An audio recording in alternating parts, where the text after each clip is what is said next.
Today I'm talking to Mick Fealty, who's the founder and editor of the popular Northern Ireland political website Slugger O'Toole. Mick, blogs have been around for a very long time. Slugger's just about 15 years old.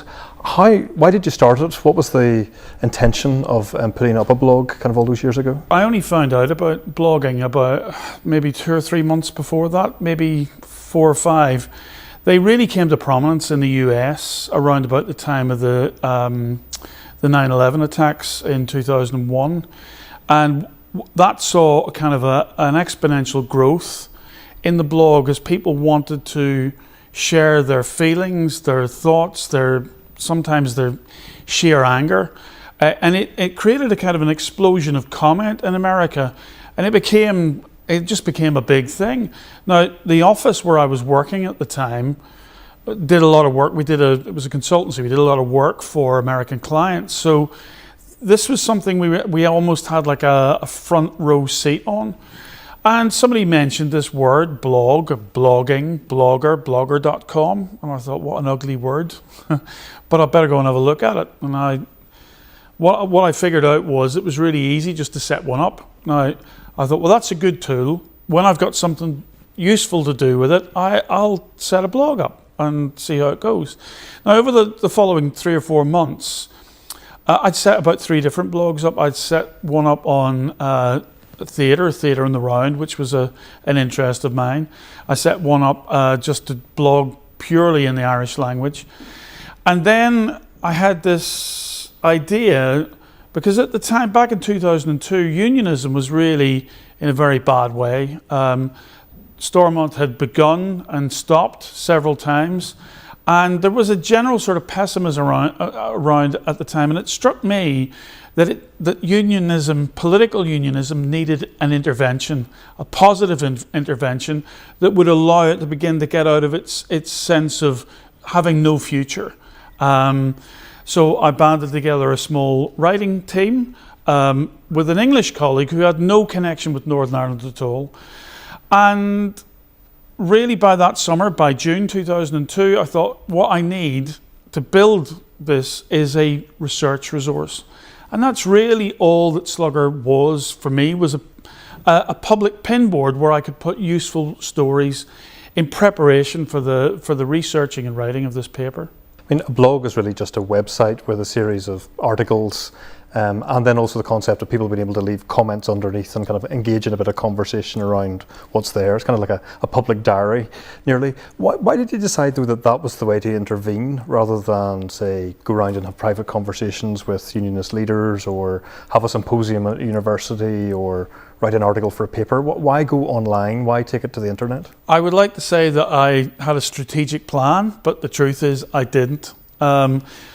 My only thought when I used the blog to begin with, and bear in mind, in 2002, Blogger didn't come with comments. You had to pin comments underneath. So if you look at the first 7 months of Slugger O'Toole, you go back into its archives, there's no comments anywhere.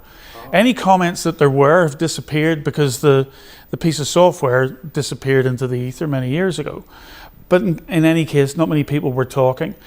It was purely a way of finding pieces that were in the newspapers or research reports and putting it somewhere that I could get when it came to write the paper. And indeed, when we did write the paper we were really working on it from January, March, right through till May in 2003, what I did was I went back through the blog, picked up those articles and links to those articles. I printed them all off and put them into about 5 or 6 different volumes, so that we had a compendium of material. So that was its primary purpose. What then happened was I developed a public audience. You know, within 3 weeks, when I developed the ability to read the logs, I discovered there were 90 people reading it every day, and I hadn't told a soul. So it kind of switched from being a private resource to a public one that had an audience.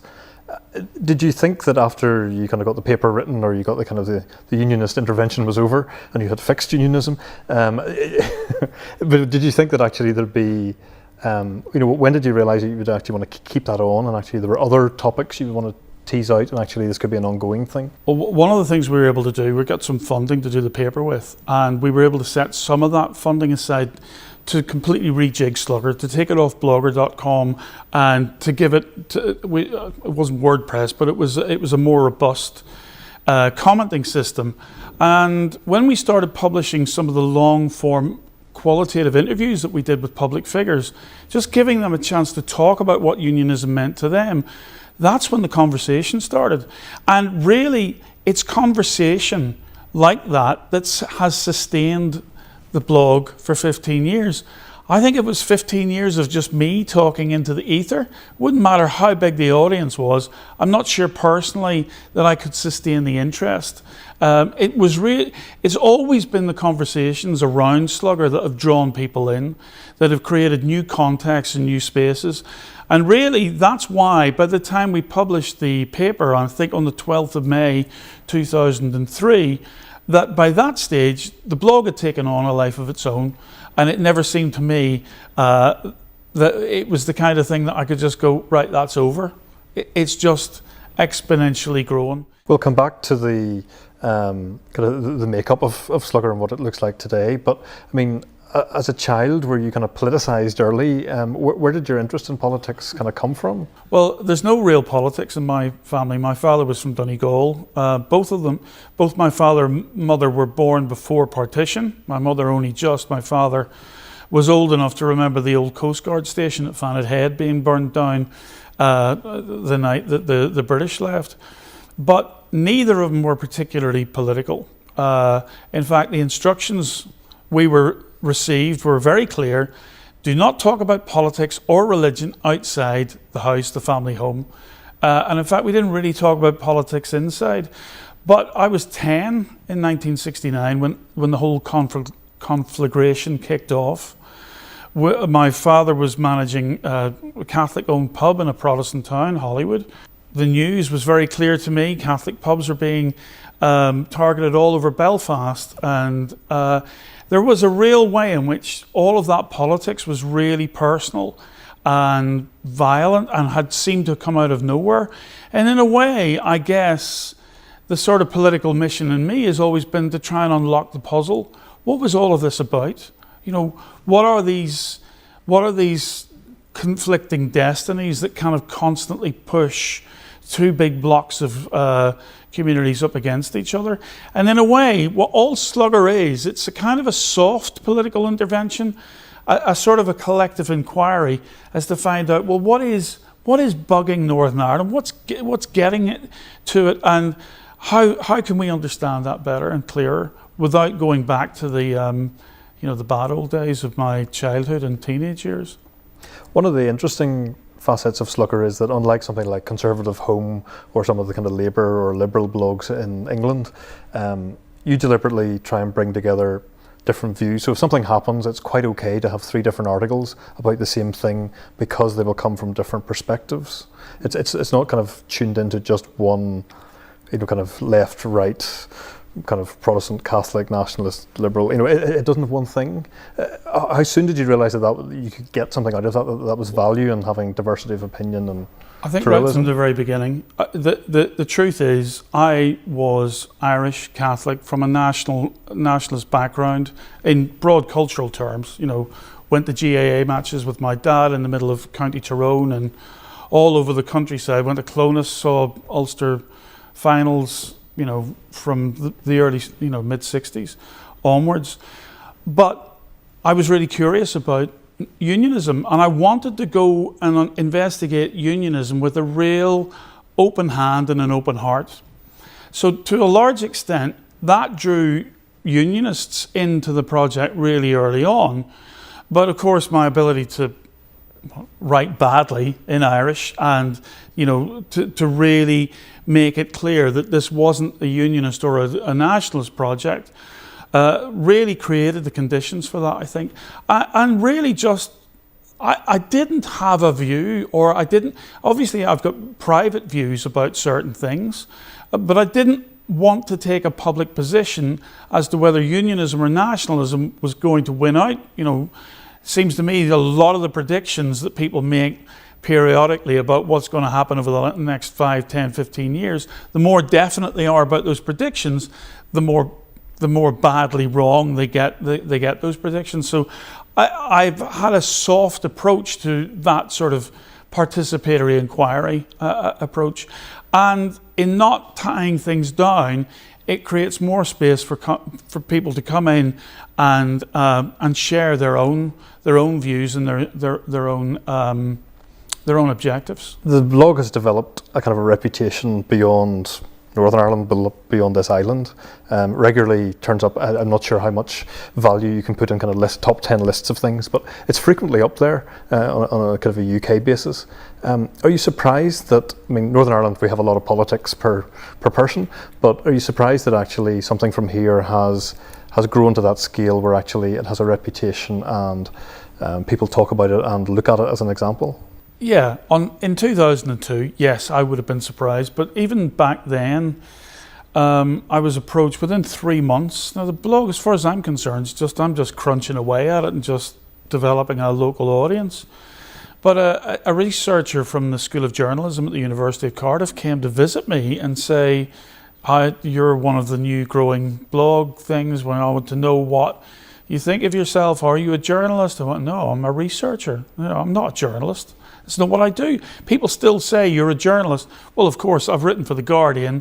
I was a blogger in residence at the Daily Telegraph for about 2 years. I have done journalism. I've written for lots of big newspapers. I never thought I would. But that's not my primary purpose. My primary purpose is this participatory inquiry thing.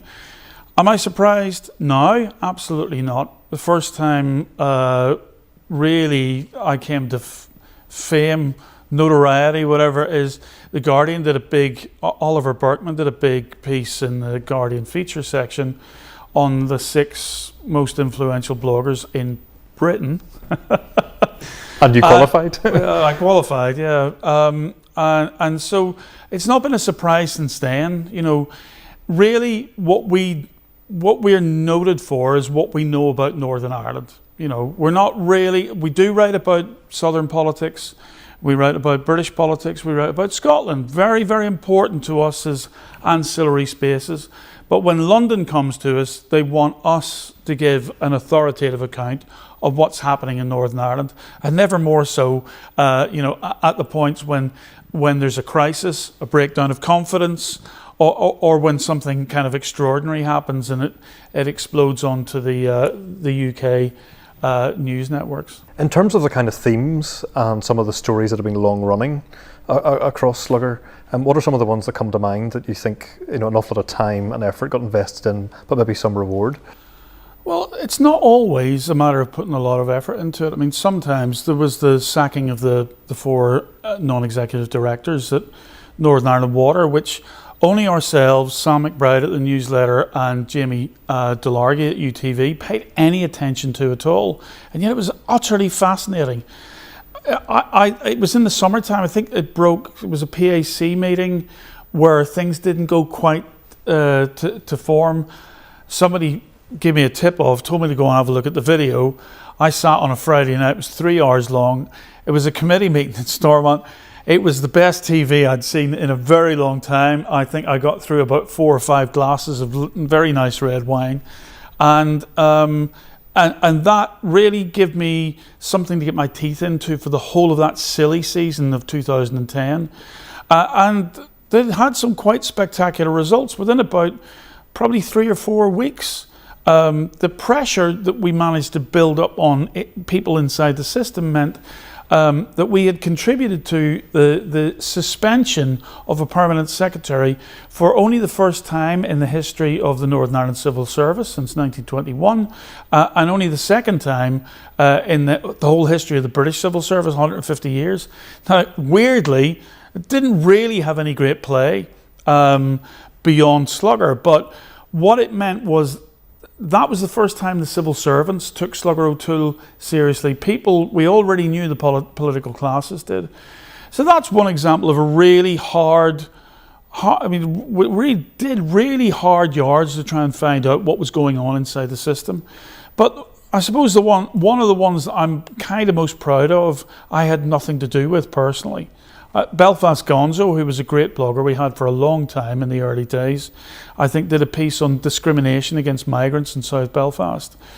And he wrote a piece on the Tuesday, and I think the 5th or 6th comment was from someone who worked in an estate agents in South Belfast who said, actually we have clients coming in saying, landlords saying, they can't let out to migrants because the local loyalist paramilitaries have said, if you do, we'll torch your house. And that got picked up, I think, by the South Belfast News the following day. It made it to the lunchtime news on UTV and BBC Northern Ireland on the Thursday. And then, because I used to get The Guardian delivered to me on a Saturday, it came in through the letterbox of my house on the front page of The Guardian. And I thought, that is what Slugger can be good at. It wasn't even the original story. It was a comment, and that set a whole chain of things moving that actually was a very good story in the sense that it uncovered something that previously had been hidden, and I think did some social good as a result of that. So those two really, one very work intensive, not easily communicated to the wider audience, but nevertheless effective in terms of what happened inside the machine, and the other one just being there, just raising it and allowing other people to uncover the context for that story, and hopefully good stuff happening as a result. Sometimes in this game of standing on top of the shoulders of giants, it's difficult to know who's standing on whose shoulder, because often blogs and online sites will refer to what's happening in mainstream media and papers or the BBC or UTV, and they'll do something on the back of it. But sometimes in that case it's the other way around, that actually you've provided the seed and then it kind of takes off and has a little kind of journey of its own. Do you see that the two kind of mainstream and new media have to kind of sit side by side and kind of cooperate, or at least kind of put up with each other? Or do you think they're really kind of nearly becoming the same thing? I mean, the BBC used to have lots of blogs, but that kind of has been cut down, and they've really gone for social media instead of kind of doing long form kind of writing. But what do you think about how the old world and the new world meet? I think it's exciting. I've never viewed mainstream journalism as a rival to us. I've seen them as partners. I had a very nice email from Mark Davenport the other day saying just how much he appreciates Slugger, and I said to him, really, I always look to you as one of those reliable witnesses that you can go to. The thing about journalists is, one, they get paid, so they have time to go and do all the research that we can't necessarily do.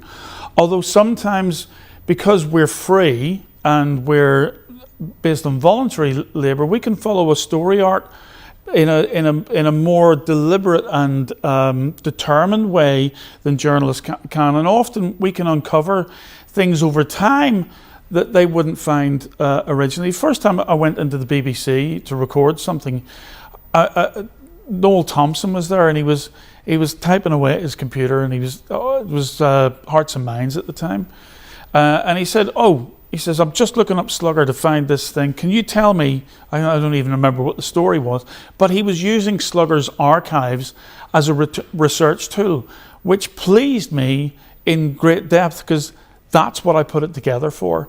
And to see someone in the mainstream understand that, and understand its public value, its commons value, if you like, that I thought was good, because it was never my intention to undermine mainstream media. It was always my intention to help improve it. Over the years, Mick, Slugger has kind of leapt off the computer screen and the phone screen into real life. In 2008, you started kind of Slugger Awards, recognising politicians and organisations and campaigns for good and for bad. Increasingly now we have kind of pre-election meetings and panels. We've had an election hustings in East Belfast a few years ago.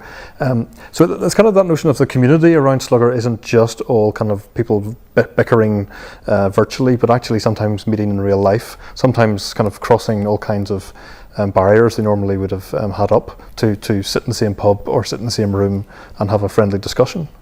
I do think one of the things we were able to do from the very beginning was to break down the singular walls, or help continue break down the singular walls between, the readership of the Irish News, the newsletter, the Belfast Telegraph. by bringing all of those writers into one frame, I think we certainly helped create that sense of a community meeting. Often, particularly between 2002 and 2007, when their political representatives were not meeting, that was really powerful. One of the things I was really proudest of was, I think it was 2009, we got an award ourselves, a Peace Through Media award, and the prize was an olive tree, which I've managed to keep and not kill, which is reassuring. That's one of the things that made me kind of step back a little bit. They've given me a peace prize of a living thing. What does that mean if that living thing dies, kicks off? But what struck me about that is that there's a paradox, because in a sense, Slugger's always encouraged people to be civil but blunt, not to hide their values and not to feel compromised by talking with one another, and often causing trouble for politicians in the political class that they themselves feel very uncomfortable with. Now, that's an uncomfortable process even for us to sit with and to live with, because often you don't know what the consequences of opening up difficult and controversial subjects are. But I do think in aggregate, it has been more socially beneficial than it has been socially destructive. The death of blogs has been much predicted. Every couple of years somebody says that they're going to die out, and they kind of keep going on. As you look to the future, do you think Slugger will continue? It's 15 years old roughly. Well, does it could have another 15 years life? Could you stick it for that? I find it increasingly easier to live with Slugger, partly because as the editor or the founding editor, I'm taking less and less to do with the writing of copy and keeping it going. It seems to me that it has generated its own energy that doesn't always need me to take a proprietorial interest in everything that happens. So the job's got easier as more, people like David McCann now, the deputy editor, Brian O'Neill, who does a lot of the technological work behind and make sure that when we get big inrushes, say at election times, that Slugger doesn't cope. I used to have an emergency blog of when Slugger copes. We all meet here. Brian O'Neill has completely nailed that and sorted that out. So the kind of day-to-day energies that I used to have to put in to keep it going, and I think in a way the brand's taken over. There's something about Slugger which is, it's just too stubborn to quit. While other people have hung their boots up and gone home, we're still here. There's a kind of a determination to keep the conversation going, come what may, whatever the pressures, the external pressures or internal pressures. And I think there's a resilience there around that Slugger space that means it will keep going. Will it keep going for another 15 years? Will I be around in 15 years? I don't know. As a relatively young man when I started, I'm kind of, getting grayer and, paunchier and, not quite as energetic as I was. But as I say, the brand, I think itself, has taken on some of that energy that I initiated it with. And I'm very pleased in a sense that it's become more sustainable than it was before and resilient. Anti-fragile is the kind of technical term. The more we get shaken, the more we seem to grow and to prosper. As someone who sometimes writes on the site, when people hear that you write in Slugger O'Toole, one of the first questions you get is, who is Slugger O'Toole, or what is Slugger O'Toole? And when you kind of tell them, well, there's this guy called Mick and he lives in England, that kind of blows the bubble and suddenly they don't quite believe it. Kind of doing Northern Ireland politics remotely, does that give you kind of a perspective on here, because you're from here and off here and you're frequently back, but actually you have that little bit of distance, you have a few hundred miles to kind of think about it, to be less hurt by what's going on or less? There's two ways of looking at this. I think it aids you in the sense that you get a more of an overview of what's going on. You get less hung up about singular events. I often get people saying, well, you wrote about that, but you didn't write about that. I'm going, well, I wrote about that because I thought that was interesting, and I thought that story, traumatic as it might be, it could be a murder or killing or whatever, seems to me that it doesn't have the same political significance as this story over here. Now, what you lose is a granular understanding of what it's like from day to day. And much as you get excused, often, I used to find if I was here for 3 or 4 weeks at a time, you'd find you get yourself kind of caught up in the same emotional rhythm as everybody else is, the kind of the rush of enthusiasm and optimism, and then the peak, or after the peak, the trough of pessimism. You get excused from that, but I do think granular detail of what the experience of living here is like is something, in a sense, I've been able to compensate by not being the singular voice of Slugger. So it's a bit, I mean, if I'm being pretentious about it, it's a bit like James Joyce writing the Dubliners and Ulysses from Paris through his backward-looking kind of perspective of all of that. It is about trying to get a bigger sense of what the whole thing adds up to. And also, I think, to be honest, living away from the place, it also gives you permission to be blunter and more straightforward. There is something about Slugger, it's really about keeping it real and telling people stories that perhaps local journalists would think twice or three times about doing, just because, not that somebody would knock on the door, but that fear, that self-reinforcing fear that that's a territory I don't want to get into. It's easier if you're that much further removed to say, no, actually this is important enough to cross that line.